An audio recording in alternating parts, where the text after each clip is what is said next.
This is a Rabble Podcast Network show. New voices in your head. It's Radio Free Radio. Well, welcome to another edition of Face to Face. It's October 29th, 2013, 2 days before Halloween here in Toronto, I guess in the West. But I don't really know. My daughter was asking me about Halloween in Cambodia yesterday, wow. And I'm not sure what that was all about, but I'm pretty sure they don't celebrate Halloween in Cambodia. Michael, thank you for joining us today.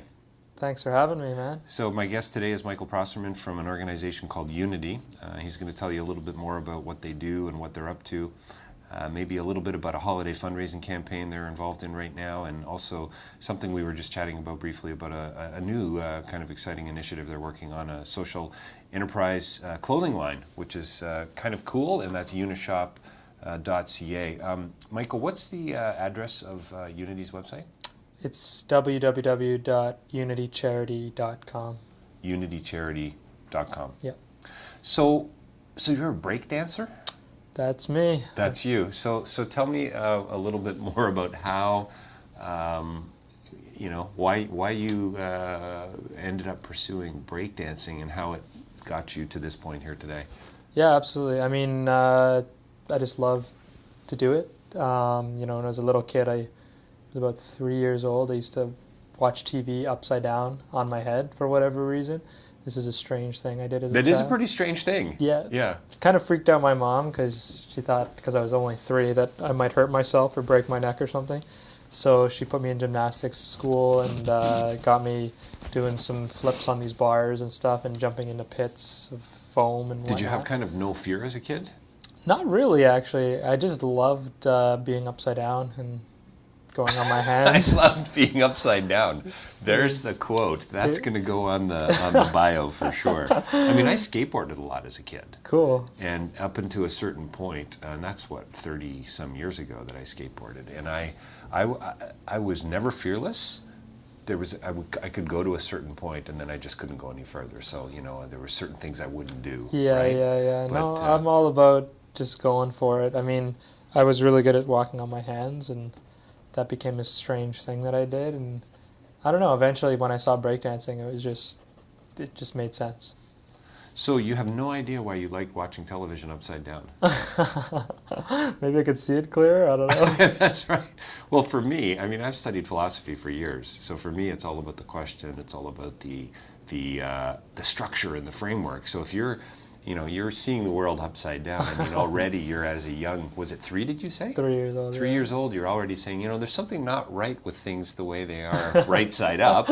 I'm going to turn the world upside down at a very young age. I mean, it's a great metaphor for a whole lot of things to me as well. That's pretty funny. I'm going to steal that. Yeah, it's cool. It's really cool. I mean, there's actually this guy that I studied a great deal of by the name of Michael Polanyi, and he's a chemist who became a philosopher later in his life, and he talks about this whole idea of tacit knowledge, and it's all about this knowing that's embodied that we have. I mean, a breakdancer would have all kinds of tacit knowledge that you have to indwell in order to do what you do well. And so it's kind of controversial in the philosophical community because, they would claim, oh, that's just habit, and what are you talking about? That's not real knowledge, and so on. But he tells this really interesting story about a scientist who ended up by the way, we're on radio, and I'm taking my glasses off and turning them upside down just to sort of show Michael here. But the idea was that your vision would be inverted. And the experiment was to see how long would it take before you would start realizing that things on your right were actually on your left, and so on. Oh, that's where door handles change, and so it's immediately what reminded me of when you mentioned, I started seeing the world upside down at 3, so it's pretty fascinating. I like it. I like do it. too. I never thought of it that way. And doesn't a break dancer spend a lot of time spinning on their head? I did. Yeah. Back in the day? In the day. I can't do that anymore due to sort of the way I'm built, but... you have some neck injuries as well, I understand. Yeah, I was born with fused vertebrae. Oh, okay. And I only later found this out in around first or second year university. Wow. So we're talking 17, 18 years later. Yeah. You found out from the first time you watched television. Mr. Dress-Up, was it? Probably. Yeah. And I used to do these slow motion head spins where that was sort of my signature move, where I'd sort of push off and be able to go without my hands, but in like really slow motion. And yeah, I just started feeling pain and these things down my arm and this feeling, and I needed to check it out. So I went to get an MRI and I got it scanned out, sort of freaked out a bit. And Yeah.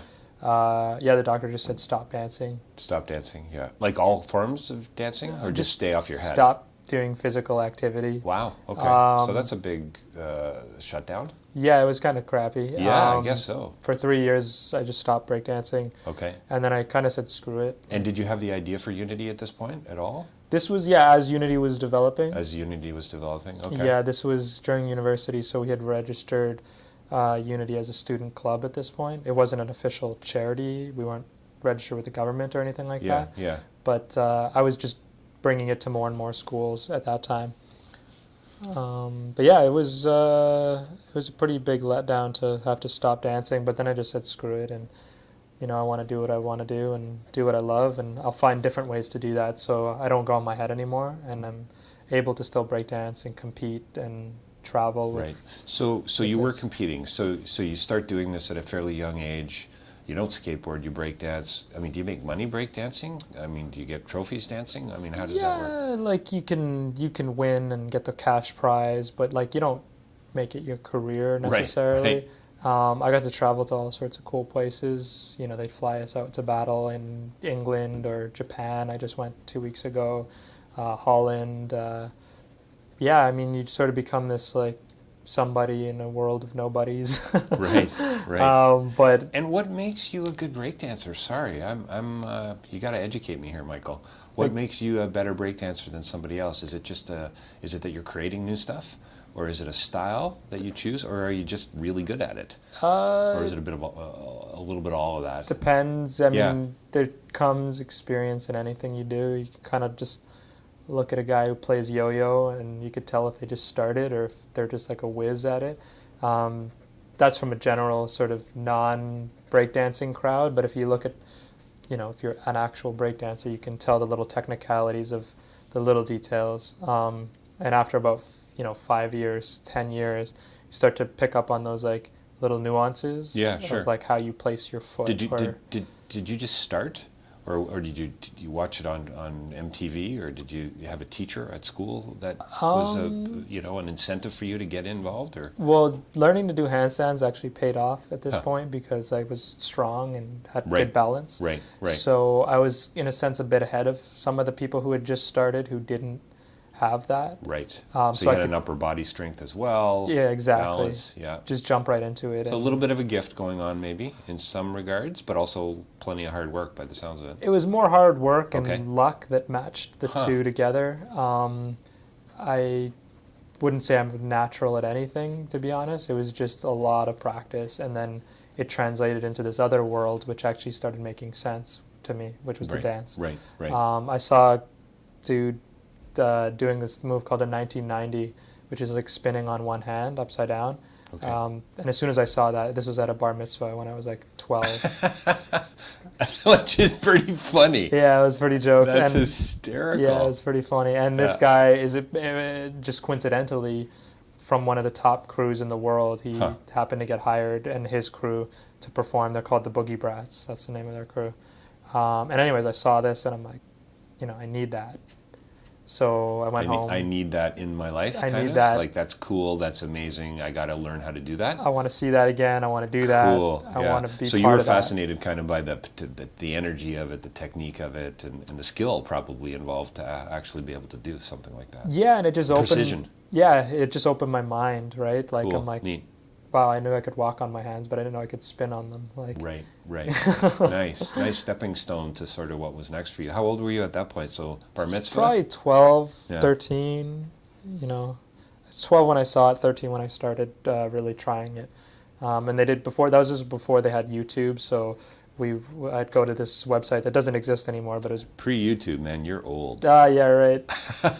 is breakdance.com, and they'd have like text descriptions yeah. of like how to do it, which doesn't make any sense. It doesn't make any sense. You know what? This is awesome. You are so touching on exactly what I did my master's thesis on. This guy I was just telling you about, Michael Poignet.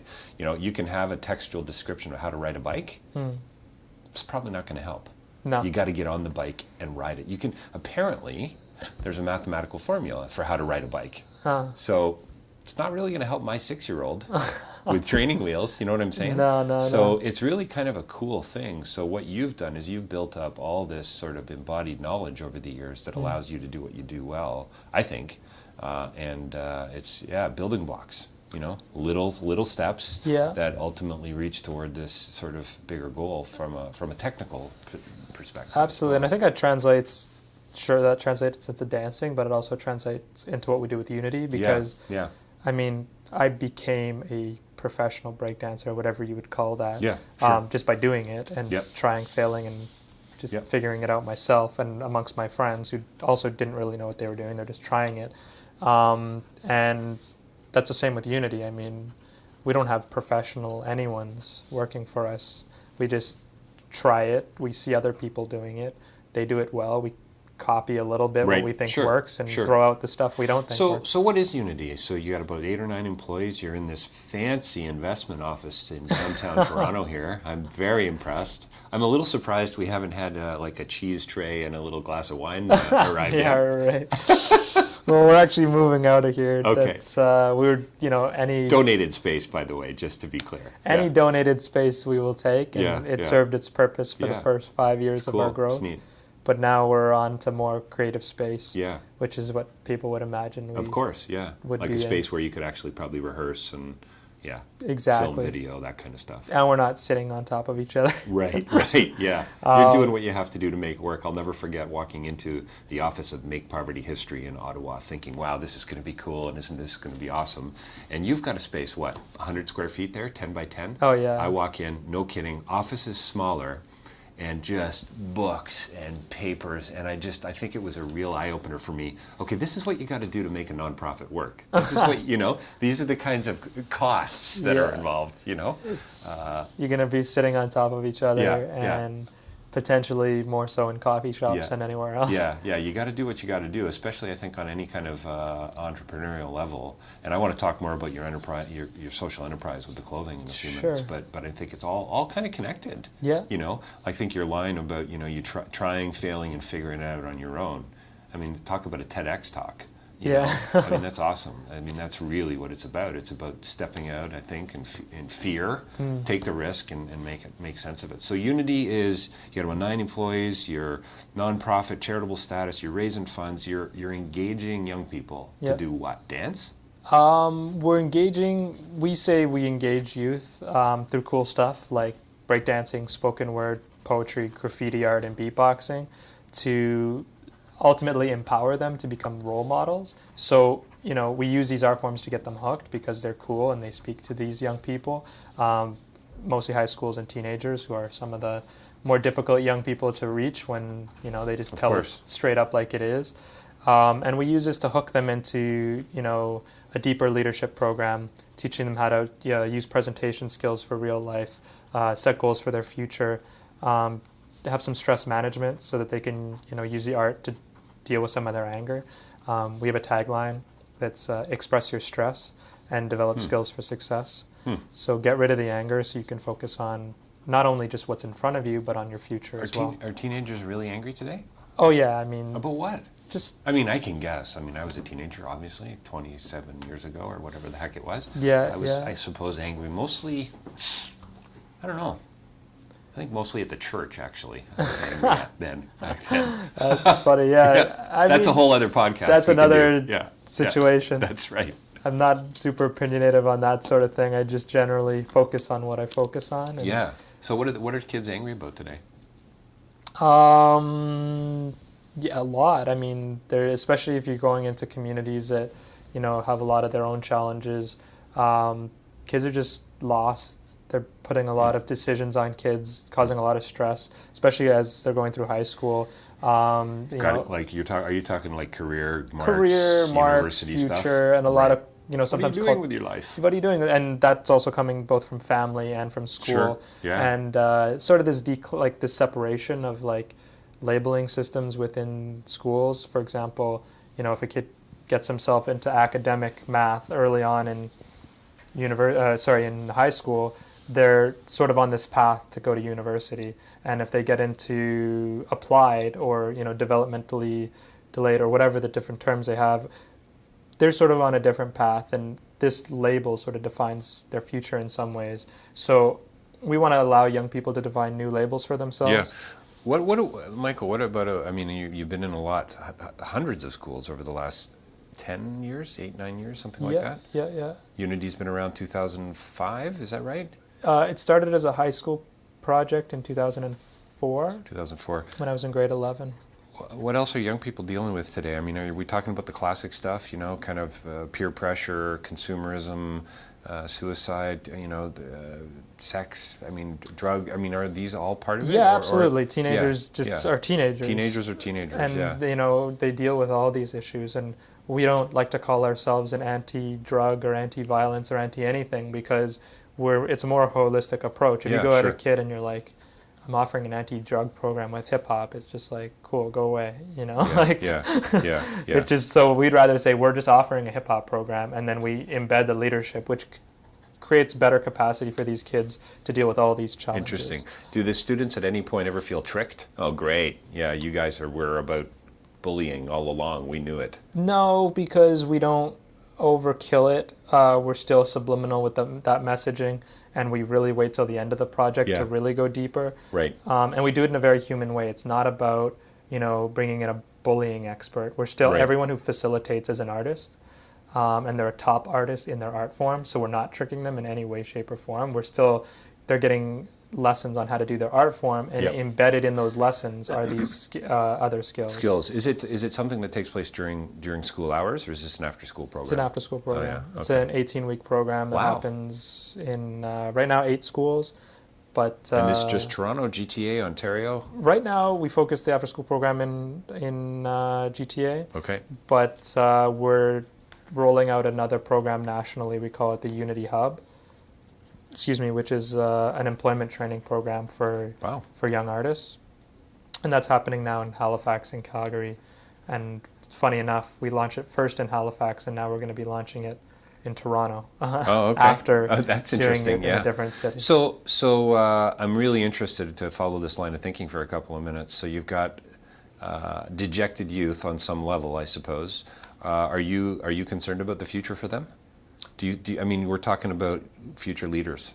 We're talking about young people who are hopefully going to be running the country and the military and involved in politics and running nonprofits. Mm-hmm. It's easy for old people like me to go, oh boy, those crazy youth today. And we dealt, my wife and I and friends, we dealt with the same stuff. We didn't have Twitter, we didn't have YouTube. We had different ways of blowing off steam, and I sometimes think that us older fart-like folk are just, I don't know, living this nostalgic dream. So I guess my question is, are you really worried about young people today? Clearly you are concerned, otherwise you wouldn't have this amazing capacity building initiative that you're working in about empowerment and leadership and so on. I love what you're talking about. Mm-hmm. But what do you think, bigger picture? We going to be okay? I don't know. There's so much, such a gap between the rich and the poor and this sort of thing going on that it makes it challenging to say where we'll be, and that's only getting worse. So I think some of the communities that are getting forgotten are going to get further and further forgotten. And interesting. Some of these communities that don't have strong, positive leaders, they have strong leaders doing other things. Yes. And not to say that they don't. They definitely have lots of strong leaders, but the more positive and strong leaders that these communities have, the more they're going to be able to bring up their community with them. And we want to sort of get young people leading that movement, because if their little brothers and sisters are looking up to them, then all of a sudden, and they're good, they're breakdancers that are cool. Right, they're cool, but they're also concerned about things that matter, etc. Making good choices. And if they're cool and making good choices, and their brothers and sisters are looking up to them, then that's the type of leader that we want. Not they're cool, but for all the wrong reasons. Right, right. And right. leading their little brothers and sisters down the same path that they went, and generation after generation. What kind of success rate have you guys had? I mean, have you been able to see placements of some of your former kind of proteges and of course. mentees and so on? I bet you some of them have volunteered with you over the years. Tons, yeah. I mean, volunteered for sure, come back as mentors, definitely. They also, many have been employed through us now that they're graduated and have become some of our top facilitators for youth. It's great. Not only in their community, but across Canada with us. Yeah. A lot of them go into school for social work or education, like to become teachers. Right, sure, yeah. So they can feel like they and you know what? give that back. Michael, what's so brilliant about that? I mean, brilliant and frustrating, I think, having worked in this kind of similar field that you're in for years, is you kind of can take a certain amount of affirmation knowing that you really did play a huge role in that and a part in that and so on. You might even have data on it, right? You might have done some RBM sort of monitoring and evaluation reports for your different donors and so on. Yeah. But you might not ever really know unless you get those anecdotal stories. And I think it's a real tension for people working in the nonprofit sector. You know, it's like a doctor, you know, or a teacher. My wife is a teacher librarian now. And so those moments that I remember as a kid from school. How did my grade 4 teacher ever know that she was going to inspire me to do A, B, or C? And the same with you know what I mean? It's a tough. So how do you stay excited about it? That's a crazy question. How do I stay excited about it? I'm always excited about everything. Oh, okay, cool. That's great. Because there's so much going on. Yeah, and I think you probably can all hear the smile in Michael's voice, by the way. Yes, definitely. Yeah. We move very quickly. Yeah. Even compared to large charities, large organizations. I mean, you don't hear that very often about the nonprofit sector, or frankly, the corporate sector. Yeah. You know, corporate, let's be fair, big banks don't exactly move quickly. No, for sure. I mean, we just don't waste time. It's good. We it's focus awesome. on smart things, things that we think are smart. When we figure out they're stupid, we stop doing them. And we have this culture of we have a lot of fun. We work very flexible locations, hours, and whatever. But ultimately, we expect things to get done. And our team is amazing. And because of that, we always have exciting things happening. So whether it's an after-school program launching in another city, or it's our new social enterprise clothing line, or our new communication stuff, maybe website or a new campaign. There's just always something going on. So and my job, it is exciting. It's fun, you're building community. You're working with people that you clearly care a great deal about. Of course, yeah. Not only your team, but I'm suggesting as well the young folks that you're engaging with, right? So, yeah, that's amazing. So, are you still in the middle of it? Obviously you're running the joint. Yeah. But are you still on stage and performing and so on, or not so much? I'm slightly removed at times. I don't go to everyday programs. The after-school program every day. We have a guy who runs that, Andel. He's amazing. Okay. We have a national director as well who runs programs nationally. Nice. We have someone who runs the festival specifically. Okay. Yeah. And then someone who manages quality for all of those people, because we feel that you have to. Because the only reason we got so big, or even people love what we do, is because it was the best thing that they'd ever seen. And we have to do that Gotta do that all the time. how big we become. Yeah, got to knock it out of the park. Yeah, it's like growing the grassroots, which is rare, because sometimes people grow and they're like, okay, cool, we can't be grassroots anymore, so let's give that idea up and become corporate. We're never going to do that. Tell me a little bit about that idea of not being satisfied with mediocrity, that you always want to, do something really great. My understanding and my remembrance of school programs was they weren't that great. Yeah. Do you know what I mean? Speakers were usually kind of lame, pretty boring, maybe had a bit of a hook, but really came to talk about bullying for 50 minutes. Or whatever. And I've heard that from my nieces and people that I've talked with along the way. Is that true? No, I think the reason we've been successful in that, and we've analyzed presentations exactly like the ones you're talking about, and I've seen some good presentations too, but much less than the amount of bad ones I've seen. Yeah, sure. But anyways, the way we do it is we keep it real. We tell our own real personal stories. We're not talking about things we don't know about. We're not listing off statistics and scaring people. We're just saying, this is my story. This is what I did. This is how I got to where I got to.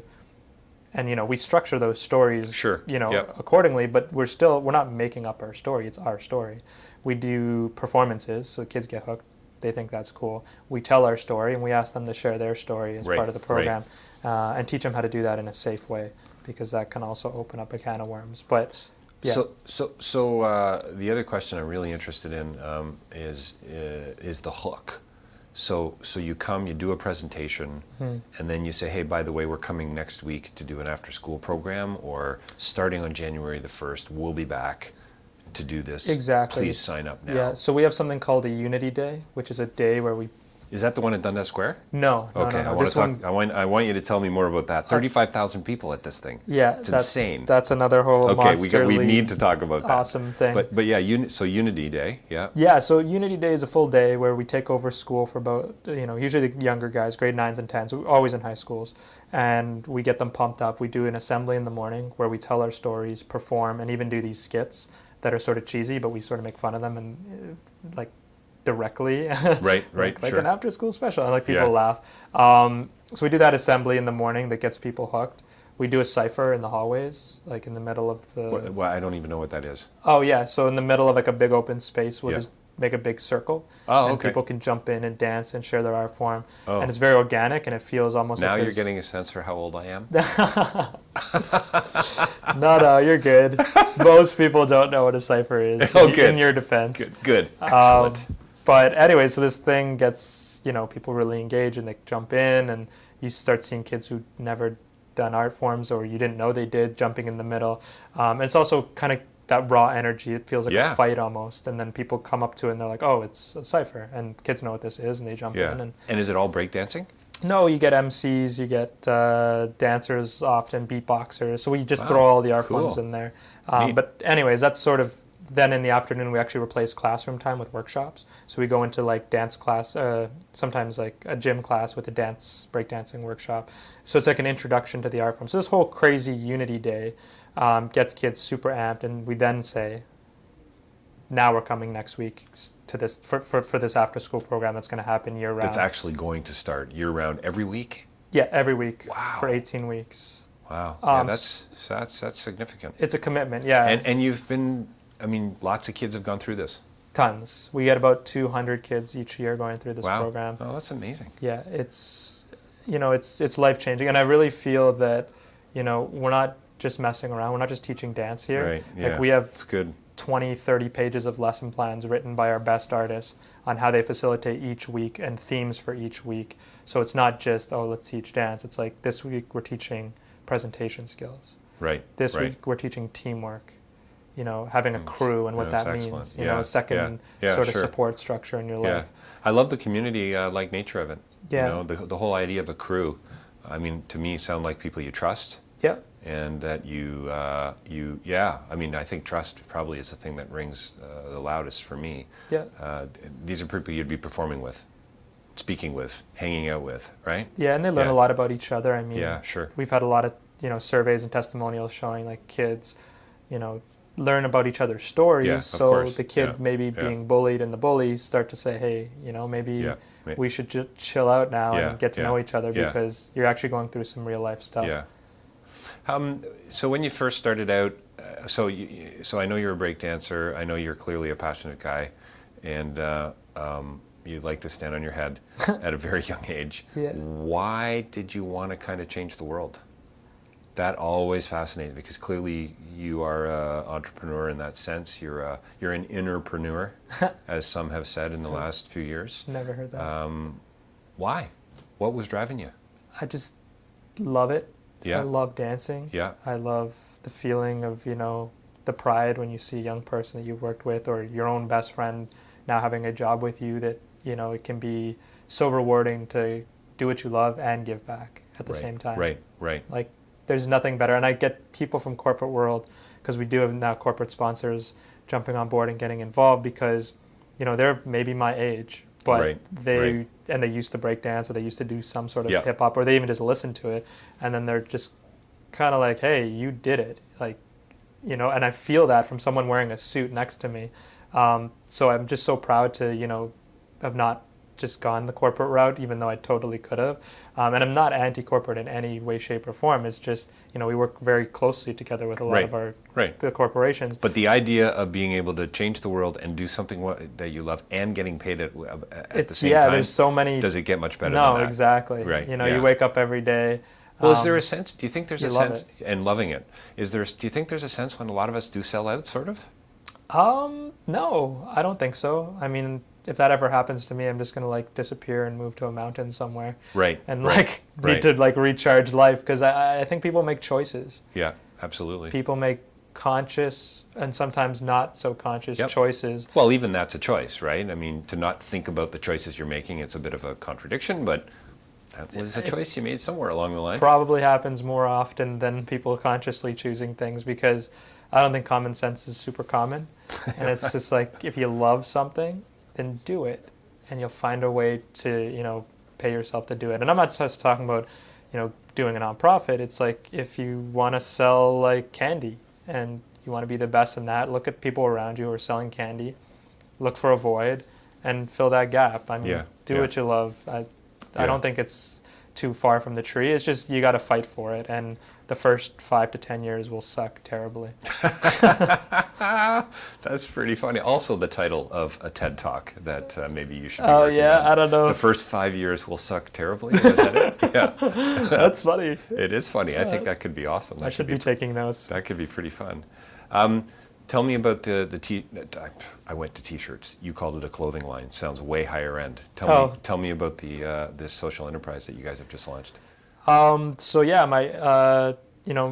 We've created this T-shirt line. We create sweaters, T-shirts, hats, the whole gamut, and it's all designed by the youth. So the youth, one of the girls from 5 years ago in our first after school program in Don Mills, her name is CG, and I met her 5 years later, a couple years gap when we hadn't seen each other, and she just was so passionate and talking to me about these ideas and fashion. I'm like, whoa, calm down.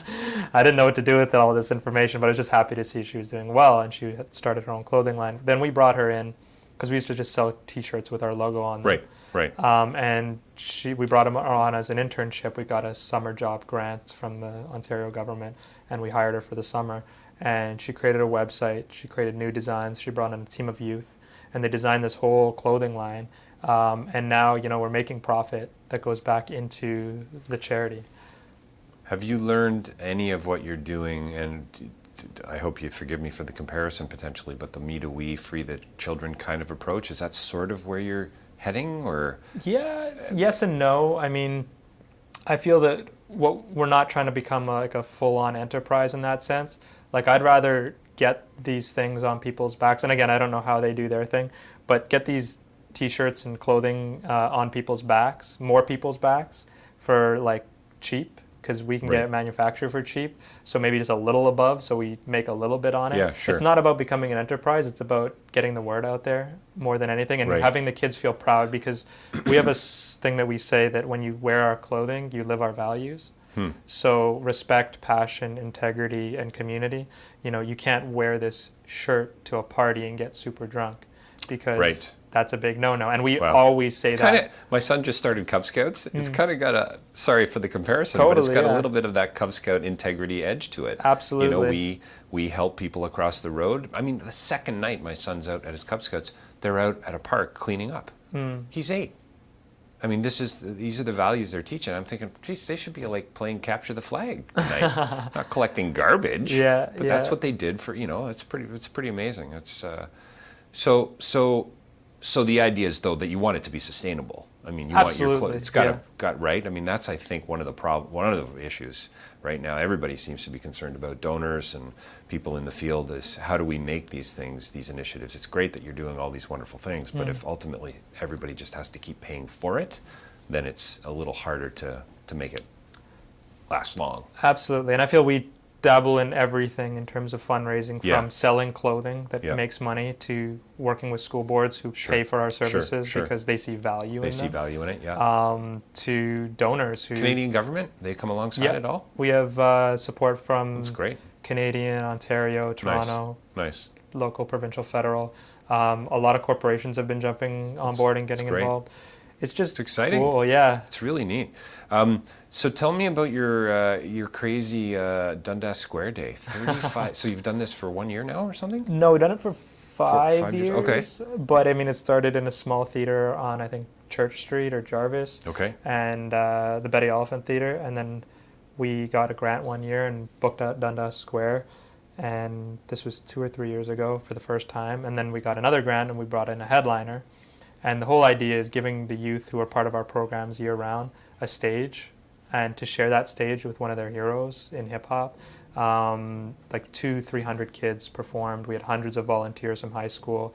It's just a great celebration of our year-round program. What's it actually called? Unity Festival. Unity Festival. Yeah, it happened mid-July, Thursday to Sunday. The Saturday we had Dundas Square.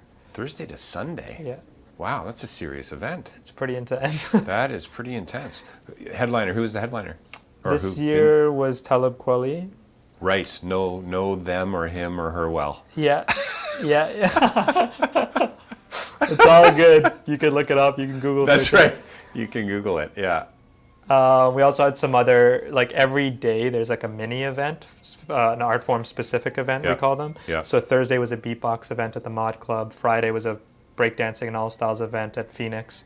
Saturday was Dundas Square, mixing all art forms. Sounds like a bit of a monster to put together. It's a monster. And then Sunday was the Poetry Slam / MC event.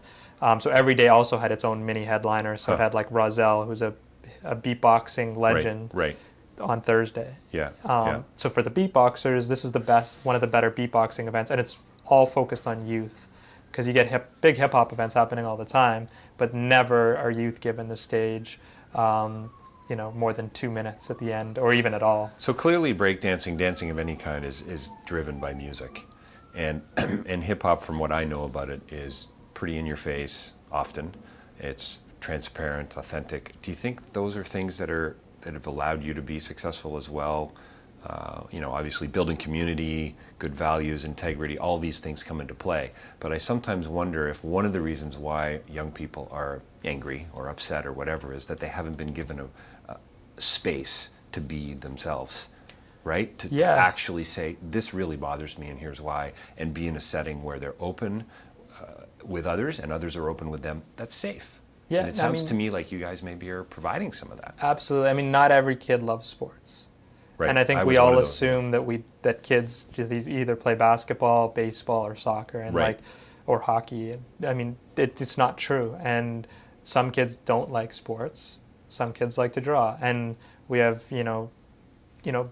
basic at best art programs out there that support kids who have that. But we have leagues and fields and all this other stuff for sports. So I mean, when you look at the comparison there, it's crazy. I mean, there's no real quality arts stuff out there for kids, especially in urban arts. I mean, don't even go like that. Doesn't exist, and that's really what the majority of young people are into. They're not into puppetry. I mean, no offense to anyone who's into puppetry, but it's like they're not. And this is in their headphones right now. So if you can be in front of them teaching them the same thing, it's going to engage them in life, in school, in other relationships that are critical for their success. So we try to connect more than, again, I say it again, but just teaching hip hop.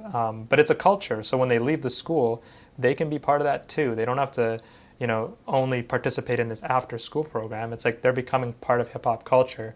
So they might make their own crew, and have their own support structure outside of Unity.